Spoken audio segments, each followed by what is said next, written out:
پہلے قدم سے شروع ہوتا ہے. میں یہ سمجھتا رہا کہ یہ معوذ تنگ کا قول ہے یہ, لیکن معوذ تنگ نے اصل میں ان کو کوٹ کیا تھا. اچھا. تو معوذ تنگ نے کہا تھا کہ یہ تاؤزم کی ایک بنیادی بات یہ کہ ہزاروں میل کا سفر پہلے قدم سے شروع ہوتا ہے. اب آپ انگلینڈ جانے کی تیاری کر رہی ہیں, جب تک آپ ٹکٹ نہیں لیجیے گا سفر شروع نہیں ہوگا, اور ٹکٹ لینا تو بہت آسان بات ہے کہ نہیں. اچھا, اب 2 اور لوگوں کے بارے میں بتاؤں گا اس یونیورسٹی کے, اور اس کے بعد ہم آگے بڑھیں گے. ایک تھے چینگ سنگ وو, 1912 میں پیدا, یہ خاتون تھی. اچھا.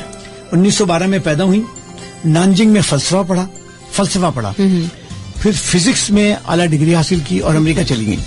امریکہ میں انہوں نے یورینیم پہ بڑا کام کیا, اور اتنا کام کیا کہ ان کو چائنا کی میڈم کیوری کا نام دیا گیا. اچھا. تو یہ اس یونیورسٹی میں پڑھی جو کئی 100 سال پرانی تھی. اس یونیورسٹی میں لڑکیوں کو پڑھنے کی اجازت تھی, اور انہوں نے سب کو آگے چھوڑ دیا. اور ریسنٹ ہسٹری میں یہ ہمارے دوست جاوید اختر صاحب اگر یہ پروگرام سن رہے ہیں, ان کو پڑھ کے سن کے خوشی ہوگی کہ چینگ پاؤ چاؤ, یہ ان کی جو مشہور ترین تھیوری ہے وہ اینٹی میٹر, اور انہوں نے الیکٹران پوزیٹران انہیلیشن کی تھیوری پیش کی, اور الیکٹران کی دنیا میں ان کا بڑا نام ہے. یہ تو بنیادی طور پہ میرا ذکر تھا نانجنگ یونیورسٹی کے بارے میں, اس کے پڑھے لکھے لوگوں کے بارے میں. عارف صاحب کوئی سوال ہے آپ کے پاس؟ ہاں, مجھے نہیں پتا تھا کہ اینٹی میٹر کی تھیوری چائنا سے ہمارے پاس آئی. پہلے نہیں, بہت سے لوگوں نے اس میں تھیوری دی ہے, لیکن ان کا ایک بہت بڑا کنٹریبیوشن ہے اس میں. اچھا. کہ ان کی دیکھیں, یہ جتنی بھی تھیوریاں آتی ہیں یہ بڑے مشکل مراحل سے گزرتی ہیں. تھیوری دینا تو بڑا آسان ہوتا ہے, اس کو پروف کرنا اور اس کا قانون بن جانا, پھر اس قانون پہ عمل کر کے چیزوں کا ایجاد ہونا ایک بہت بڑی بات ہوتی ہے. تو یہ اچھا دیکھیں نا, یہ یونیورسٹی تقریباً 2500 سال پرانی. اس یونیورسٹی میں کتنے لوگ پڑھ کے نکل گئے. میں نے تو صرف چند چاول کے دانے نکالے ہیں آپ سے شیئر کرنے کے لیے. میں یہ چاہتا ہوں کہ ہمارے ملک میں بھی ایسی یونیورسٹی ہو, ہمارے ملک میں بھی ایسے ہی ماحول ہو جہاں لڑکے لڑکیاں جائیں اور تعلیم حاصل کریں, اور ایسی پی ایچ ڈی کریں جس کو عزت کے ساتھ دکھا سکیں. ہمارے ملک کی زیادہ تر پی ایچ ڈی ایسی ہوتی ہے جس کو ہم 2 نمبر پی ایچ ڈی کہہ سکتے ہیں. 4 نمبر پروفیسر کا بریف کیس اٹھا کے گھوم رہے ہیں, پروفیسر کے گھر کا کام کر رہے ہیں, پروفیسر کے گاڑی ڈرائیو کر رہے ہیں, ڈرائیور بنے ہوئے ہیں, اور ان کو ایک تھیسس لکھا اور تھیسس کو پتہ نہیں کیسے ڈیفینڈ کیا اور جناب پی ایچ ڈی ہو گئی. تو اس قسم کی پی ایچ ڈی کا کوئی فائدہ نہیں ہے, اس کی ویلیو نہیں ہے. ہاں, یہ جہالت ہے. اور پچھلے پروگرام میں نے کہا تھا کہ 2 چیزیں دنیا میں ایسی ہیں جن کی چاہت بڑھے تو بڑھتی چلی جاتی ہے. ایک علم, اگر آپ علم حاصل کرنا چاہیں تو علم کی کوئی کمی نہیں ہے, آپ بڑھتی چلی جائے گی. دوسری طرف اگر آپ جاہل رہنا چاہیں تو جہالت کی بھی کوئی انتہا نہیں ہے. اچھا, مرتضیٰ کہتے ہیں کہ لاسٹ سیٹرڈے آپ کا شو نہیں سن سکا کیونکہ لاسٹ سیٹرڈے رمضان کی پہلی افطاری تھی, اس لیے کھانے پینے میں بزی تھا, لیکن آج سن رہا ہوں. ذرا یہ بتائیں کہ دنیا میں ڈگریز دینا کب شروع کیا گیا, اور یہ جو ڈگریز ہیں کن یونیورسٹیز نے دی؟ یہ بڑا اچھا سوال کیا مرتضیٰ, آپ نے پہلا پروگرام آپ نے سنا, میں نے بتایا تھا کہ ڈگری جو ریکارڈڈ ہسٹری ہے وہ سب سے پہلے دی گئی ہمارے پاکستان میں موجود ایک علاقے میں ٹیکسلا میں, جہاں پر ٹیکسلا یونیورسٹی بنی, اور ٹیکسلا یونیورسٹی میں تعلیم دینے کے لیے کمرے بنائے گئے, اور ان کمروں میں استاد پڑھاتے تھے. وہاں پر ہاسٹل تھے جہاں لڑکے رہتے تھے, وہاں پر فیکلٹی کے رہنے کی جگہ تھی, اور ایک خاص حد تک تعلیم حاصل کرنے کے بعد آپ کو ڈگری دی جاتی تھی جو اسناد کہلاتی تھی. اور لگتا ایسا ہے کہ ٹیکسلا یونیورسٹی کے تعلقات کچھ موہنجو داڑو کے لوگوں سے تھے, اور موہنجو داڑو میں طب کی تعلیم کا بہت اچھا نظام تھا, تو وہاں ڈگری دی جاتی تھی. مسلمانوں میں نے بتایا تھا کہ ٹمبکٹو یونیورسٹی میں پگڑی باندھی جاتی تھی, اور پگڑی اس طرح باندھی جاتی تھی کہ وہ اللہ کی شکل میں بنتی تھی, اور جب وہ پگڑی بنتی تھی تو وہ ڈگری کہلاتی تھی, اور آپ کو اجازت تھی کہ آپ تعلیم دیں. اسی طرح سے مسلمانوں میں یہ سلسلہ تھا کہ ایک استاد تعلیم دیتا تھا, اور تعلیم دینے کے بعد جب وہ یہ محسوس کرتا تھا کہ 4 سال کے بعد یہ اس قابل ہو گیا ہے کہ اپنے ساتھ تعلیم رکھ سکے, تو وہ ایک طرح کی ڈگری ہو جاتی تھی. تو یہ تھا. تو یہ اچھا, آپ کے پاس کوئی سوال ہے, آپ کچھ پوچھنا چاہتے ہیں یمنا سے میں کیا پوچھوں؟ ذرا مجھے تھوڑا سا میں پلاٹیس کے پاس واپس جاؤں گا. یوزلی ہم لوگ سنتے ہیں کہ the best cardio is either swimming, running, cycling, اس طرح کی چیزیں. تو پلاٹیس کس چیز پہ فوکس کرتا ہے؟ Does it focus more on cardio یا مسل اسٹرینتھ؟